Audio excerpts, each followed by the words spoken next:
নিয়ে বিক্ষোভ দেখাতে দেখা যায়। ডিসি নর্থের কার্যালয়ের সামনে মিছিল আসার বেশ কিছু আগেই এপিসি রোডে ব্যারিকেড করে পুলিশ তা আটকে দেয়।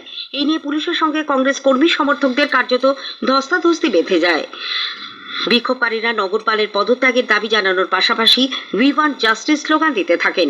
পরে পুলিশ ভ্যানে তুলে বিক্ষোভকারীদের সরিয়ে দেয়। আজিকরের ঘটনার প্রতিবাদে রাজাবাজার সায়েন্স কলেজের গেট থেকে শ্যামবাজার পাঁচমাথার মোড় পর্যন্ত আজ এক মিছিল বের করা হয়। তিলোত্তমার বিচারের দাবিতে বিশ্ব হিন্দু পরিষদের দুর্গা বাহিনীর পক্ষ থেকে আগামীকাল শ্যামবাজার পাঁচমাথার মোড় ও ওয়েলিংটনের মধ্যে কলকাতা চলো মিছিলের ডাক দেওয়া হয়েছে। আরজিকর কাণ্ডের বিচারের দাবিতে ডাক্তাররা নানান কর্মসূচির কথা ঘোষণা করেছেন। আগামী 8ই সেপ্টেম্বর রবিবার বিকেল 3টে নীলরতন সরকার মেডিকেল কলেজ থেকে ধর্মতলা পর্যন্ত মহামিছিলের ডাক দিয়েছে জয়েন্ট প্ল্যাটফর্ম অফ ডক্টরস। উত্তর চব্বিশ পরগনার বনগাঁ জেলা পুলিশের পক্ষ থেকে নারীদের সুরক্ষার কথা মাথায় রেখে বিশেষ দশভূজা সুরক্ষা কবচের সূচনা করা হয়েছে। জেলা পুলিশ সুপার দীনেশ কুমার আজকের উদ্বোধনী অনুষ্ঠানে